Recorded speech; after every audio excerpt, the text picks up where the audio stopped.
A number of years ago, the Central Bank of the United States, the Federal Reserve, produced a document entitled Modern Money Mechanics. This publication detailed the institutionalized practice of money creation as utilized by the Federal Reserve and the web of global commercial banks it supports. On the opening page, the document states its objective. The purpose of this booklet is to describe the basic process of money creation in a fractional reserve banking system. It then proceeds to describe this fractional reserve process through various banking terminology, a translation of which goes something like this. The United States government decides it needs some money, so it calls up the Federal Reserve and requests, say, $10 billion. The Fed replies, saying, sure, we'll buy $10 billion in government bonds from you. So the government takes some pieces of paper, paints some official-looking designs on them, and calls them Treasury bonds. Then it puts a value on these bonds to the sum of $10 billion and sends them over to the Fed. In turn, the people at the Fed draw up a bunch of impressive pieces of paper themselves, only this time calling them Federal Reserve notes, also designating a value of $10 billion to the Fed. The Fed then takes these notes and trades them for the bonds. Once this exchange is complete, the government then takes the $10 billion in Federal Reserve notes and deposits it into a bank account. And upon this deposit, the paper notes officially become legal tender money, adding $10 billion to the U.S. money supply. And there it is. $10 billion in new money has been created. Of course, this example is a generalization, for, in reality, this transaction would occur electronically, with no paper used at all. In fact, only 3% of the U.S. money supply exists in physical currency. The other 97% essentially exists in computers alone. Now, government bonds are, by design, instruments of debt. And when the Fed purchases these bonds, with money it essentially created out of thin air, the government is actually promising to pay back that money to the Fed. In other words, the money was created out of debt. This mind-numbing paradox of how money or value can be created out of debt or a liability will become more clear as we further this exercise. So, the exchange has been made and now $10 billion sits in a commercial bank account. Here's where it gets really interesting. For as based on the fractional reserve practice, that $10 billion deposit instantly becomes part of the bank's reserves, just as all deposits do.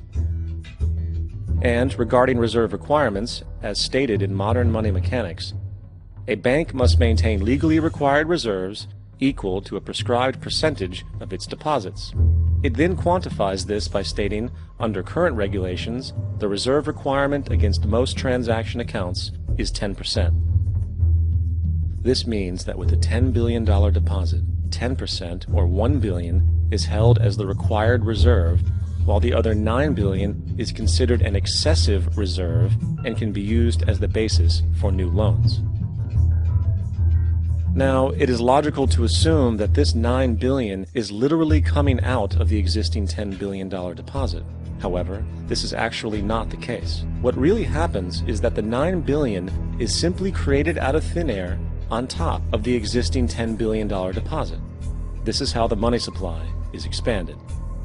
As stated in Modern Money Mechanics, of course they, the banks, do not really pay out loans from the money they receive as deposits. If they did this, no additional money would be created. What they do when they make loans is to accept promissory notes, loan contracts, in exchange for credits, money, to the borrower's transaction accounts. In other words, the $9 billion can be created out of nothing simply because there is a demand for such a loan and that there is a $10 billion deposit to satisfy the reserve requirements.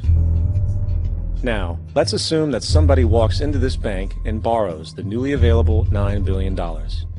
They will then most likely take that money and deposit it into their own bank account. The process then repeats, for that deposit becomes part of the bank's reserves. 10% is isolated, and in turn 90% of the $9 billion, or $8.1 billion, is now available as newly created money for more loans. And of course, that 8.1 can be loaned out and redeposited, creating an additional 7.2 billion, to 6.5 billion, to 5.9 billion, etc. This deposit money creation loan cycle can technically go on to infinity. The average mathematical result is that about $90 billion can be created on top of the original $10 billion. In other words, for every deposit that ever occurs in the banking system, about 9 times that amount can be created out of thin air. Money jitters? Ask the obliging Bank of America for a jar of soothing instant money, M-O-N-E-Y, in the form of a convenient personal loan. So, now that we understand how money is created by this fractional reserve banking system, a logical yet elusive question might come to mind. What is actually giving this newly created money value? The answer? The money that already exists. The new money essentially steals value from the existing money supply. For the total pool of money is being increased irrespective to demand for goods and services. And as supply and demand finds equilibrium, prices rise, diminishing the purchasing power of each individual dollar. This is generally referred to as inflation, and inflation is essentially a hidden tax on the public. What is the advice that you generally get? And that is, inflate the currency. They don't say debase the currency. They don't say devalue the currency. They don't say cheat the people who are saved. They say lower the interest rates. The real deception is when we distort the value of money. When we create money out of thin air, we have no savings, yet there's so-called capital. So my question boils down to this: how in the world can we expect to solve the problems of inflation, that is, the increase in the supply of money, with more inflation? Of course, it can't. The fractional reserve system of monetary expansion is inherently inflationary. For the act of expanding the money supply, without there being a proportional expansion of goods and services in the economy, will always debase a currency. In fact, a quick glance at the historical values of the US dollar versus the money supply reflects this point definitively, for the inverse relationship is obvious. $1 in 1913 required $21.60 in 2007 to match value. That is a 96% devaluation since the Federal Reserve came into existence. Now, if this reality of inherent and perpetual inflation seems absurd and economically self-defeating, hold that thought, for absurdity is an understatement in regard to how our financial system really operates. For in our financial system, money is debt. And debt is money. Here is a chart of the U.S. money supply from 1950 to 2006. Here is a chart of the U.S. national debt for the same period. How interesting it is that the trends are virtually the same. For the more money there is, the more debt there is. The more debt there is, the more money there is. To put it a different way, every single dollar in your wallet is owed to somebody by somebody. For remember, the only way the money can come into existence is from loans. Therefore, if everyone in the country were able to pay off all debts, including the government, there would not be $1 in circulation.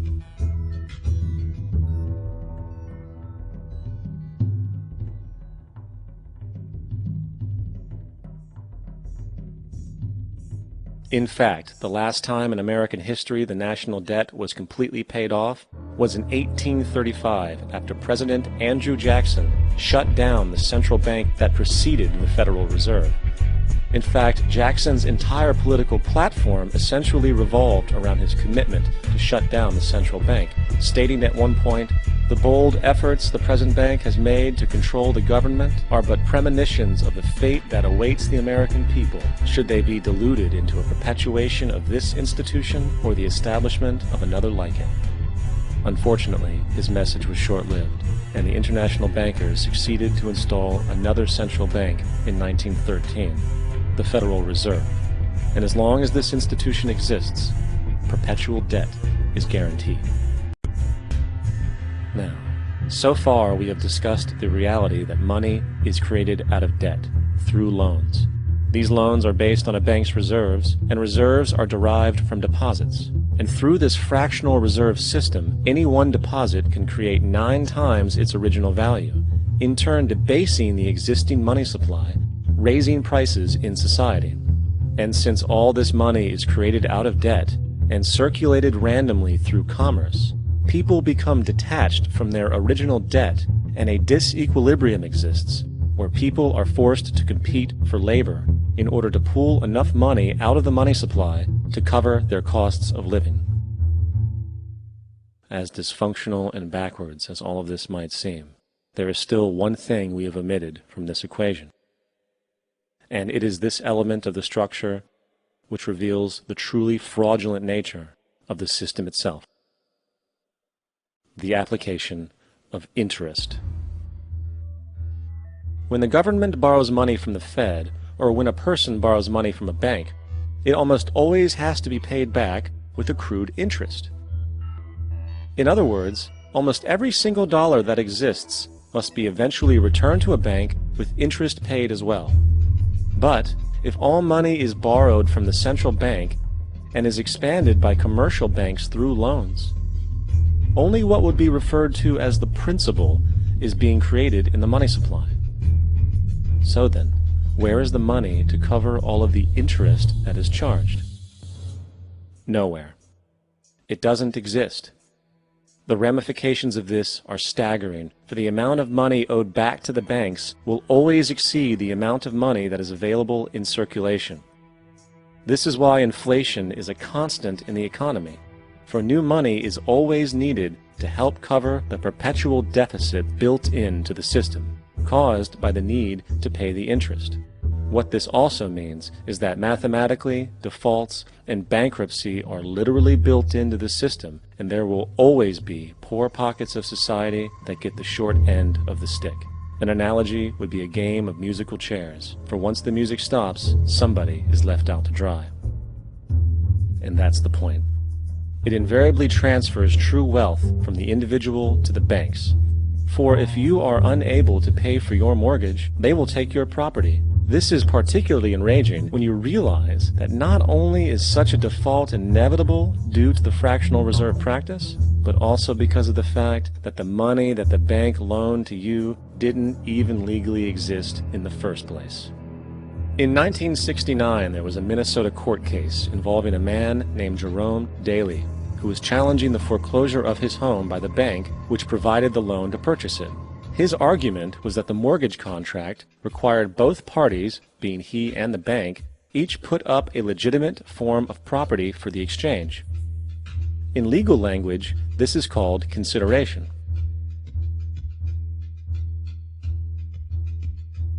Mr. Daly explained that the money was, in fact, not the property of the bank, for it was created out of nothing as soon as the loan agreement was signed. Remember what modern money mechanics stated about loans? What they do when they make loans is to accept promissory notes in exchange for credits. Reserves are unchanged by the loan transactions, but deposit credits constitute new additions to the total deposits of the banking system. In other words, the money doesn't come out of their existing assets. The bank is simply inventing it, putting up nothing of its own, except for a theoretical liability on paper. As the court case progressed, the bank's president, Mr. Morgan, took the stand, and in the judge's personal memorandum, he recalled that the plaintiff, bank's president, admitted that, in combination with the Federal Reserve Bank, did create the money and credit upon its books by bookkeeping entry. The money and credit first came into existence when they created it. Mr. Morgan admitted that no United States law or statute existed which gave him the right to do this. A lawful consideration must exist and be tendered to support the note. The jury found that there was no lawful consideration, and I agree. He also poetically added, "Only God can create something of value out of nothing." And upon this revelation, the court rejected the bank's claim for foreclosure, and Daly kept his home. The implications of this court decision are immense. For every time you borrow money from a bank, whether it is a mortgage loan or a credit card charge, the money given to you is not only counterfeit, it is an illegitimate form of consideration, and hence voids the contract to repay, for the bank never had the money as property to begin with. Unfortunately, such legal realizations are suppressed and ignored, and the game of perpetual wealth transfer and perpetual debt continues. And this brings us to the ultimate question: why? During the American Civil War, President Lincoln bypassed the high-interest loans offered by the European banks and decided to do what the Founding Fathers advocated, which was to create an independent and inherently debt-free currency. It was called the greenback. Shortly after this measure was taken, an internal document circulated between private British and American banking interests stated, "Slavery is but the owning of labor, and carries with it the care of laborers, while the European plan is that capital shall control labor by controlling wages. This can be done by controlling the money.